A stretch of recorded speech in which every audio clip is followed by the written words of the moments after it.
Bismillahirrahmanirrahim. Assalamualaikum warahmatullahi wabarakatuh. Nama saya Muhammad Yus Mustafa, program studi pendidikan agama Islam, Universitas Nahdlatul Ulama Indonesia. Jadi di video ini saya akan menjelaskan tentang masa pemerintahan kerajaan Turki Utsmani setelah Khalifah Abbasiyah di Baghdad runtuh akibat serangan tentara Mongol. Kekuatan politik Islam mulai mengalami kemunduran secara drastis.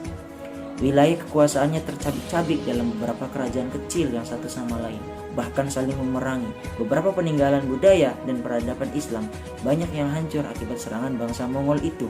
Namun, kemalangan tidak berhenti sampai di situ. Timur Leng sebagaimana telah disebut, menghancurkan pusat-pusat kekuatan Islam yang lain. Keadaan politik umat Islam secara keseluruhan baru mengalami kemajuan kembali setelah muncul dan berkembangnya tiga kerajaan besar, di antaranya kerajaan Utsmani yang berada di Turki, kerajaan Bugal yang berada di India, kerajaan Safawi yang terletak di Persia. Kerajaan Utsmani di samping yang pertama berdiri juga yang terbesar dan paling lama bertahan dibanding dua kerajaan lainnya. Pendiri kerajaan ini adalah bangsa Turki dari kabilah Oghuz yang mendiami daerah Mongol dan daerah utara negeri Cina dalam jangka waktu kira-kira 3 abad. Mereka pindah ke Turkistan, kemudian Persia dan Irak. Mereka masuk Islam sekitar abad ke-9 atau ke-10 ketika mereka menetap di Asia Tenggara pada tahun 1300 Masehi. Bangsa Mongol menyerang kerajaan Seljuk dan Sultan Alauddin terbunuh.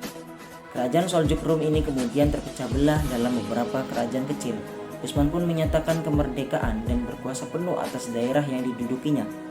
Sejak itulah kerajaan Utsmani dinyatakan berdiri. Penguasa pertamanya yaitu adalah Utsman yang sering disebut juga Utsman I. Setelah Utsman I mengumumkan dirinya sebagai Padishah Al-Utsman atau Raja Besar keluarga Utsman pada tahun 699 Hijriah atau 1300 Masehi.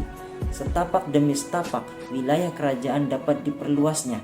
Ia ingin menyerang daerah perbatasan Bijangkiong dan menaklukkan Broesa pada tahun 1317 Masehi.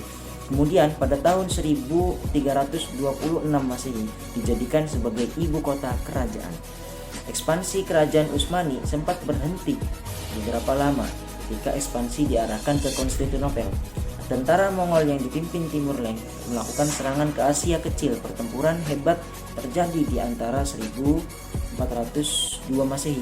Tentara Turki Utsmani mengalami kekalahan. Bayazid bersama putranya Musa tertawan dan wafat dalam tawanan pada tahun 1403 Masehi.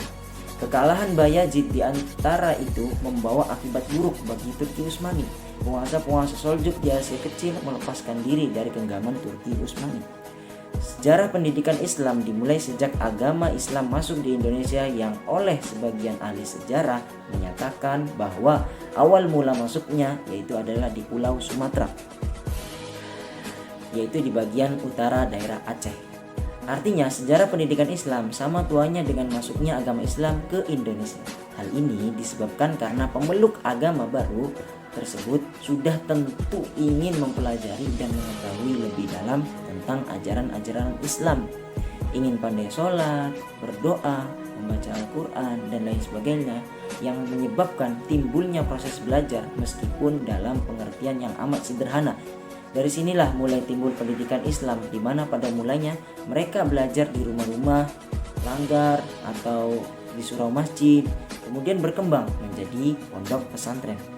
Setelah itu baru timbul sistem madrasah yang teratur, sebagian yang kita kenal sekarang ini. Pendidikan berkembang dari sederhana hingga primitif yang berlangsung dalam zaman di mana manusia masih berada di ruang lingkup di kehidupan yang sederhana. Tujuan-tujuannya pun amat terbatas pada hal-hal yang survival atau bertahan hidup terhadap ancaman alam sekitar. Pada era ini, pendidikan fokus pada keterampilan buat alat-alat untuk produksi mencari bahan-bahan hidup. Setelah itu menciptakan pula alat-alat untuk mengelola hasil-hasil yang diperoleh menjadi bahan-bahan yang sesuai dengan kebutuhan hidupnya. Alhamdulillah, kelas Kasiron, mungkin itu saja yang bisa saya sampaikan tentang kekhalifahan pada masa kerajaan Turki Utsmani. Syukran kasiron, akhir kalam. Wassalamualaikum warahmatullahi wabarakatuh.